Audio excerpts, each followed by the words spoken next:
En el marco de la firma del Convenio General de Colaboración entre la Asociación de Regiones Fronterizas de Europa, ARFE, y el Colegio de la Frontera Norte, se llevó a cabo el seminario Cooperación Transfronteriza Regional México-Estados Unidos, Alternativas y Vulnerabilidades, Población LGTBI e Inclusión Social. Esto con la finalidad de analizar algunas experiencias y mejores prácticas de cooperación y planeación transfronteriza en las fronteras de Tijuana y San Diego y en las regiones fronterizas promovidas por la ARFE. Hoy en Diálogos desde la Frontera les presentamos la entrevista que le hicimos a propósito de su visita al COLEF al secretario general de ARFE, Martín Guillermo Ramírez. Acompáñenme.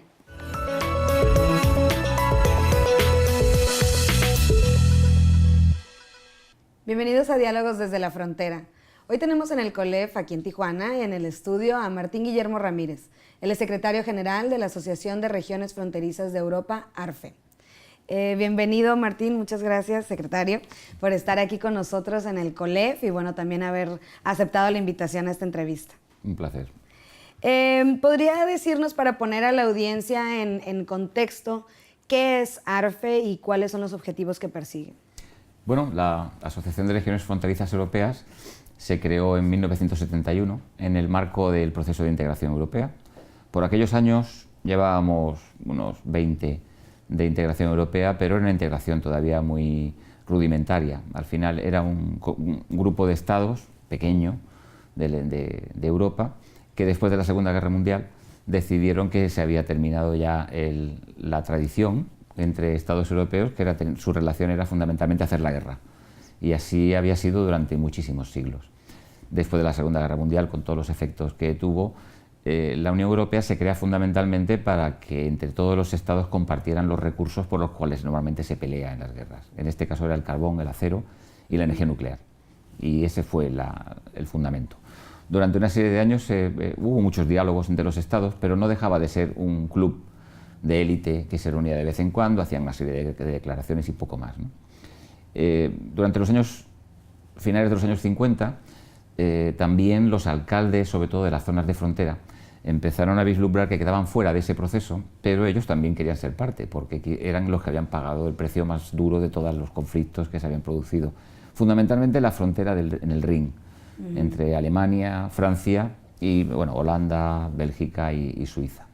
Estos alcaldes de las fronteras empezaron a crear euroregiones, que son unas estructuras de cooperación que eran más o menos informales, pero lo que pretendían es que hubiera un mayor contacto, la generación de confianza, con el objetivo último de establecer estrategias conjuntas y quizá con el tiempo pues infraestructuras, servicios conjuntos y demás, pero eso todavía quedaba mucho tiempo para que así fuera. Durante los años 60 se constituyen varias estructuras de cooperación transfronteriza y todas en 1971 bajo el amparo del Consejo de Europa, que es una estructura mayor que la Unión Europea, no mayor en recursos, pero sí en países. Hoy día tiene 47 miembros frente a los 28 de la Unión Europea. En el marco del Consejo de Europa, en Estrasburgo, se constituye la Asociación de Regiones Fronterizas Europeas y a partir de ese momento nuestro trabajo fundamentalmente ha sido intentar defender los derechos de las regiones fronterizas, que generalmente son periféricas, están alejadas de los centros de toma de decisión, con menos infraestructuras, con menos servicios y con unas condiciones de vida peores que las de las zonas más centrales, ¿no? El concepto fundamental era entender las regiones de frontera en un marco de integración europea, donde al considerarse junto con sus pares del otro lado de la frontera, como un entorno transfronterizo, pasaban de ser de periféricas en el entorno nacional a ser consideradas más centrales en el proceso de integración. Eso no dejó de ser un ejercicio teórico hasta bien entrados ya los años 80, cuando las instituciones europeas se hicieron eco de nuestra organización, que se iba haciendo más grande. Hoy día tenemos 100 miembros en 30 países, no solo en la Unión Europea, y se consiguió que a finales de los años 80 se destinaran fondos específicos para las regiones de frontera, programas que duran entre 5 y 7 años, con lo cual exceden el periodo electoral, que eso es muy, muy importante, porque así digamos que las prioridades de esos programas son las que se cumplen y no son las prioridades puntuales de cada uno de los actores políticos que hay alrededor. Esto es importante para que tenga una sostenibilidad y que además respondieran a las necesidades reales de los ciudadanos. Hoy día tenemos ya pues, más de 27, 28 años de estos programas que se destinan uno a cada frontera. Hay unos 80 programas en los cuales se ha desarrollado todo tipo de actividades, desde la generación de infraestructuras conjuntas, hospitales conjuntos, no en todos los lugares, centros de de negocios o centros educativos conjuntos, pero sobre todo lo que se ha generado es confianza a través de la frontera, que era la clave. La desconfianza durante siglos había generado conflicto y enormes dosis de sufrimiento para estos territorios, y este tipo de programas ha generado confianza, ha generado matrimonios transfronterizos con generaciones ya de niños que no se consideran de un país o de otro, sino que se consideran de ese entorno transfronterizo, y al final unas sociedades transfronterizas que son hoy día incluso son consideradas por la propia Unión Europea como uno de los mayores logros, el haber generado comunidades en las cuales el nacionalismo ha dejado paso a una concepción mucho más global, más cosmopolita y sobre todo más europea. Las sociedades han cambiado completamente y eso creemos que ha supuesto un aporte muy importante al desarrollo de estos territorios y a lo que llamamos en Europa la cohesión, que es el que todos los territorios se puedan desarrollar independientemente de sus condiciones de partida, que en el caso de las regiones de frontera fundamentalmente es pues, más pobres, menos población y masa crítica para poder influir.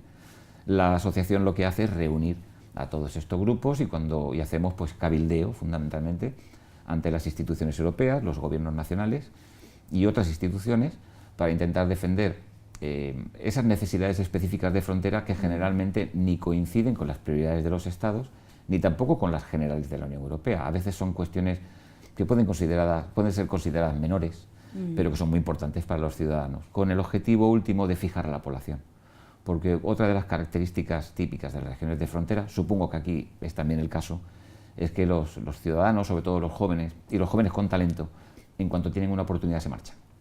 O se marchan a la capital o se marchan a otros países. Nuestra obsesión es intentar generar condiciones suficientes para que el talento se quede en la frontera e incluso, si es posible, atraer nuevo talento para conseguir que estos territorios de frontera que de partida tenían una situación peor, pues sin embargo sean vistos como lo que son, lugares donde la calidad de vida es mejor que las grandes capitales, porque los precios son más baratos, hay más oportunidades, hay muchas necesidades, con lo cual cualquier idea puede ser desarrollada. Y este es el trabajo, el día a día. Han pasado casi 50 años desde la creación de nuestra asociación y todavía pues surgen nuevos retos, hay muchos desafíos, cuando solucionamos un problema pues surgen otros problemas al lado, vuelven los nacionalismos, tanto nacionalismos de los estados-nación como tal, e incluso algunos nacionalismos extraños, anómalos, de algunas regiones dentro de los propios estados miembros de la Unión Europea, que en un proceso de integración pues de pronto salen ahora diciendo que quieren independizarse, ¿no? Y no sabemos independizarse muy bien de qué. Bueno, pues todo este tipo de asuntos los tratamos en nuestra asociación y bueno, nuestro éxito sería tener que desaparecer porque hubiéramos solucionado todos los problemas, pero no, nada más lejos. Pero sigue el trabajo y es muy interesante lo que menciona, secretario, sobre, escuchándolo hablar, escucho muchas cosas que parecieran muy similares a la frontera de México con Estados Unidos, sin embargo, la desigualdad y la asimetría que existe en esa frontera, no sé qué tan similar sea también a las problemáticas en Europa. Vamos a hacer una pequeña pausa y regresamos a seguir platicando de esto. No se vayan, estamos en Diálogos desde la Frontera.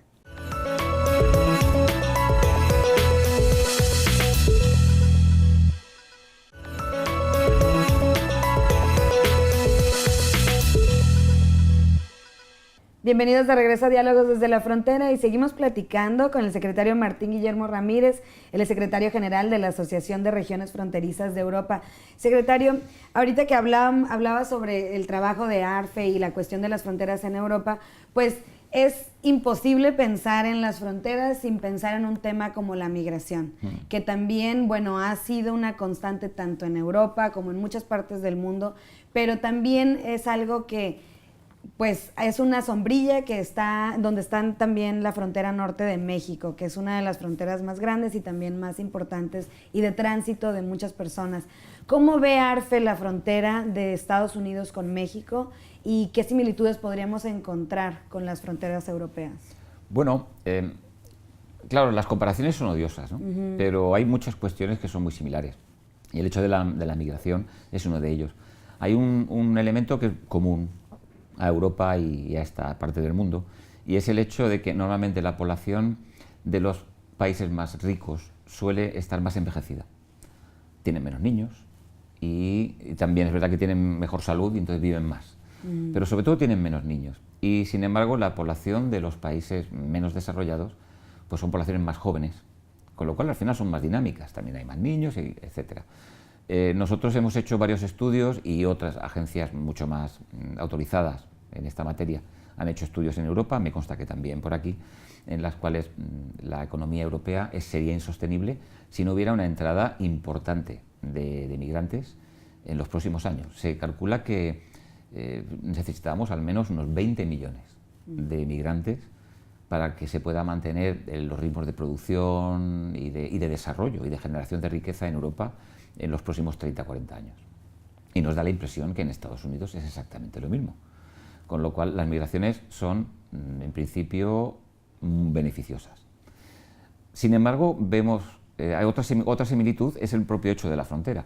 En nuestra frontera europea, las fronteras interiores, no hay barreras, todo el mundo puede cruzar, hay libertad de movimiento de ciudadanos, bienes y servicios.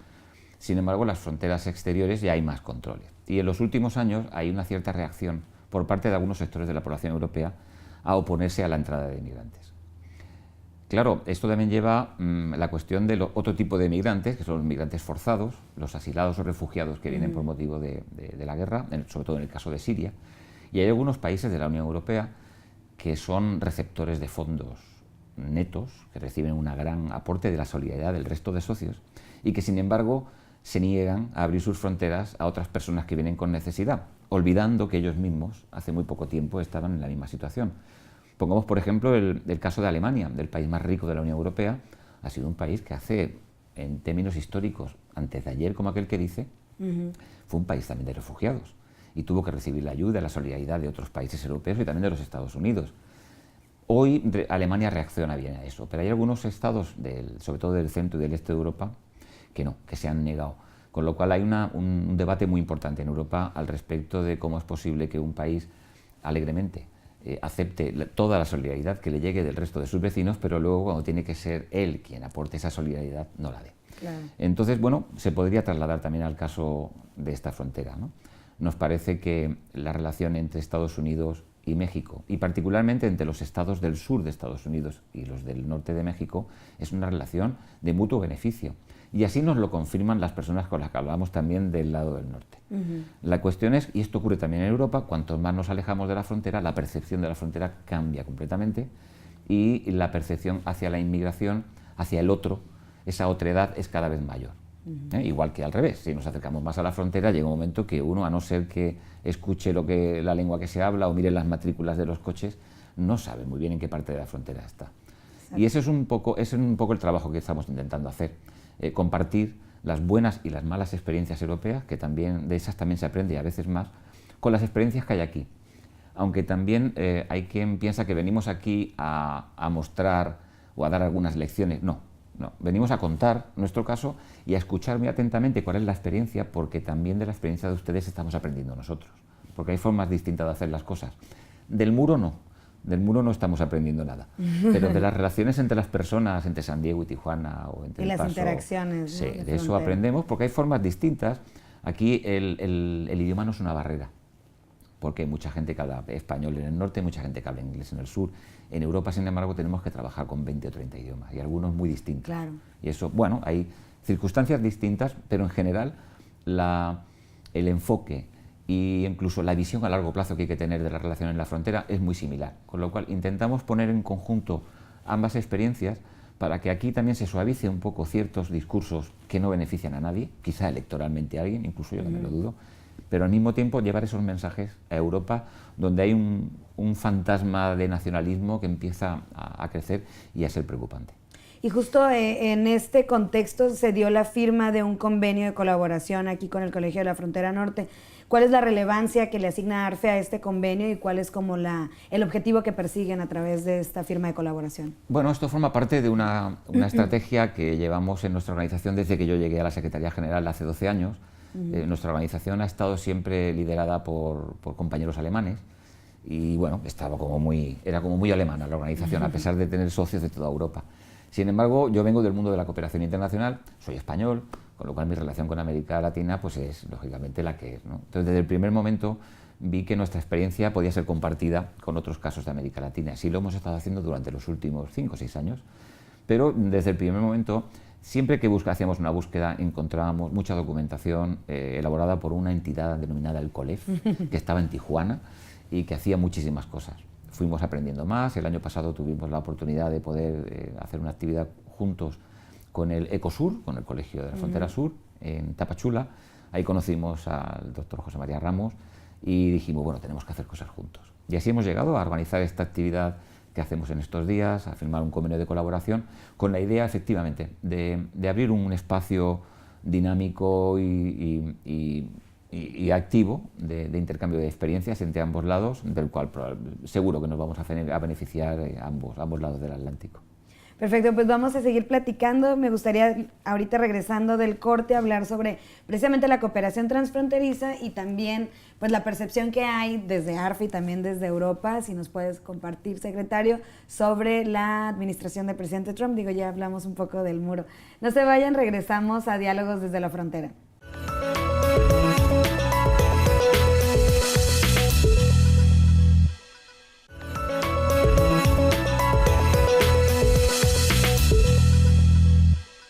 Bienvenidos de regreso a Diálogos desde la Frontera. Secretario, pues, en términos de la cooperación transfronteriza, ¿qué aprendizajes se podrían promover desde ARFE, pues, para esta frontera que, pues, ya dijimos que no es tan igual, pero tampoco es tan diferente? Bueno, tanto como desde ARFE, sería decir mucho por mi parte, pero de la Unión Europea tenemos algunas lecciones que creo que son interesantes, por lo menos conocerlas. La Unión Europea se ha pasado de que las fronteras sean las cicatrices de la historia, los lugares del conflicto, a que sean los puntos de unión, actualmente en la mayor parte de los casos.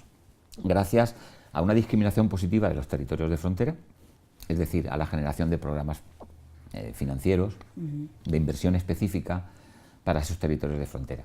Eso hace, pues bueno, fijar la población, generar mejores condiciones de vida, pero además que los programas sean bilaterales, que no sea un fondo que viene a un país y que el otro que viene al otro, no, que vengan juntos. El hecho de que haya de pronto un beneficio tangible gracias a la participación en un programa X de la Unión Europea por parte de 2 o 3 estados hace que genera confianza y genera una actitud conjunta para afrontar los nuevos desafíos y demás, ¿no? Ese tipo de actitud o ese tipo de programas yo lo intentaría reproducir. Es decir, yo recuperaría la figura que funcionó muy bien hace unos años de la conferencia de gobernadores, en la que los gobernadores del norte de México y los del sur de Estados Unidos se reunían periódicamente, ponían sus problemas encima de la mesa y ensayaban algunas soluciones comunes. No llegó a dar muchos frutos porque los vaivenes políticos son los que son, en ambos lados, no solamente le echemos la culpa a uno solo, ¿no? Pero creo que sería interesantísimo volver a recuperar esa figura, que una vez al año se reunieran gobernadores de ambos lados, vieran cuáles son las problemáticas comunes, que las hay, y propusieran a los poderes públicos o organismos internacionales a quien corresponda, o incluso al sector privado, que se pudiera enfocar algunas de estas cuestiones de forma conjunta y bilateral. Esto, además, mira, ahorra mucho sufrimiento, ahorra dinero, porque a veces tú no puedes construir un hospital en un lado de la frontera porque no hay población suficiente, y resulta que en el otro lado de la frontera ocurre lo mismo. Pero si consideras la población en conjunto, entonces sí que hay población suficiente para hacer un hospital. Entonces no hace falta hacer 2, hagamos uno, ¿no? Esto lo hemos hecho en alguna frontera de la Unión Europea y el resultado al final es que la gente de pronto identifica ese servicio público tan importante, bilateral, eso genera una confianza tremenda. Y es una inversión en futuro, en un futuro pacífico y de desarrollo que no podemos soslayar, ¿no? De ese tipo de ejemplos tenemos muchos y son los que con los que estamos discutiendo con el COLEF y con los actores locales, ¿no?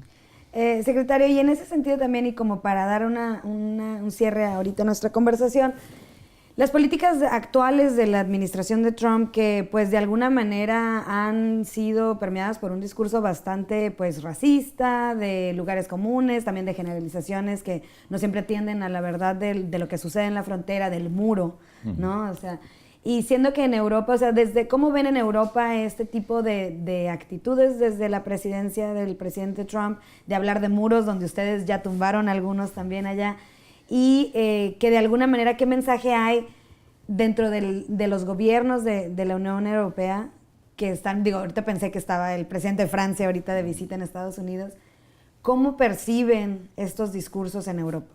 Con espanto. Con espanto. Nosotros tenemos la sede en Berlín y ahí hay una memoria de un muro que causó muchísimo sufrimiento. Y ahora todos los días cruzamos ese muro que solamente es una línea que hay pintada en el suelo para los turistas. Y algún trocito que se pone en la Potsdamer Platz y por ahí para que la gente se haga fotos. Y ya. Entonces, cuando vemos que alguien plantea hacer nuevos muros, nos llena de espanto. Porque eso no es bueno para nadie. Y además tiene unos efectos luego perversos que tampoco son buenos para nadie. Yo creo que no son buenos ni para el propio Trump, ¿no? Pasa que él tiene una forma de funcionar como muy del día a día, ¿no? Y ya no le importa lo que pueda ocurrir mañana. Entonces, también es verdad que luego rascamos un poco y vemos que una cosa es lo que el presidente Trump hace o tuitea y otra cosa muy distinta es lo que luego la administración norteamericana hace, ¿no? Porque bueno, las políticas se siguen desarrollando, excepto con el caso del muro.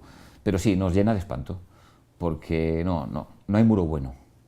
Y nuestra organización se dedica fundamentalmente a remover esas barreras físicas, pero también las barreras mentales. Y al final, detrás de cada muro físico de ladrillo, lo que se establece también es una barrera mental. Y lo que estás es condenando a las generaciones futuras a que tengan que volver a empezar desde cero, a reconstruir. Porque la única opción que nos queda es eso, es derribar barreras de todo tipo para poder trabajar juntos. En el mundo globalizado, con el acceso a las nuevas tecnologías, cada vez hay menos barreras con el desarrollo de los medios de comunicación, etcétera, ¿no? Parece mentira que en lugares tan súper desarrollados como los Estados Unidos, un líder pueda permitirse el lujo de proponer nuevos muros. Nos parece espantoso. Exacto, y en ese sentido la migración también en Europa, ahorita me comentaba un poco, ha exacerbado algunos de estos sentimientos nacionalistas. ¿Cómo se plantean esta cooperación cuando también por otro lado están creciendo este tipo de ideologías? Pues eso, tenemos la sensación de que si hacemos un circo nos crecen los enanos, ¿no? Porque es terrible. Sobre todo, podemos entender que en algunas sociedades que están todavía en desarrollo o saliendo del poscomunismo, ¿no? Podemos entender que tengan muchos miedos, porque están acostumbrados durante casi un siglo, a haber estado pues pisoteados sus derechos por parte de otras potencias más poderosas, y que ahora pues vean cambios, como puede ser la entrada masiva de personas de otro lugar, pues como una cierta amenaza. Pero por otro lado, que además lo hagan cuando esas personas vienen forzadas por la guerra, como es el caso de los refugiados sirios, nos genera muchísimas dudas sobre hasta qué punto también se ha permitido la entrada en la Unión Europea a sociedades que no estaban a lo mejor lo suficientemente maduras, ¿no? Es terrible ver cómo se ha volcado la sociedad europea para desarrollar todos estos estados de Europa Central y Oriental durante los últimos 20 o 25 años, y que de pronto, cuando hay una necesidad de darle una respuesta a varios millones de refugiados, familias que venían corriendo de la guerra en Siria, y que se les cierre la frontera o que le pongan la zancadilla, como hemos visto en alguna imagen de televisión en Hungría, ¿no? Esto, nosotros ahí nos hemos empleado a fondo intentando simplemente ponerles a estas sociedades ante el espejo de su propia historia. Simplemente que le pregunten a sus abuelos cómo estaban, qué pasó entre las dos guerras, ¿no? O después de la Segunda Guerra Mundial, o aquellos que intentaban huir de la Europa del Este cruzando el muro de Berlín, ¿no? Y parece que se nos ha olvidado, la memoria es tan corta a veces, ¿verdad? Entonces, bueno, ahí llegábamos, pensábamos que teníamos que dedicarnos simplemente a desarrollar o proponer infraestructuras transfronterizas y cosas así, y hemos tenido que volver a la casilla de salida y empezar con primero de cooperación, y vamos a intentar ayudar al que está peor, porque probablemente luego, siendo más, sea mucho más fácil que entre todos resolvamos nuestros problemas y no generemos problemas nuevos, ¿no? Exacto. Secretario, ¿en dónde podemos conocer más del trabajo que realiza ARFE? Bueno, lo pueden hacer en nuestra página web, que es www.aebr, que son nuestras siglas en inglés, .eu. También, bueno, se pueden poner en contacto con nosotros, como ahora tenemos un acuerdo ya recientemente firmado, bien fresquito, con el COLEF, tienen todos nuestros datos de contacto.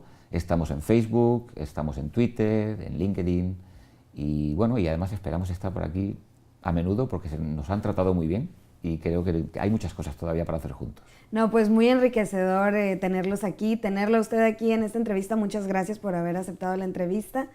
Y a ustedes también, muchas gracias por habernos sintonizado. Les recuerdo que el evento en el que participó el secretario Ramírez lo pueden ver en nuestra página de YouTube, y el enlace lo pueden encontrar desde nuestra página web en www.colef.mx.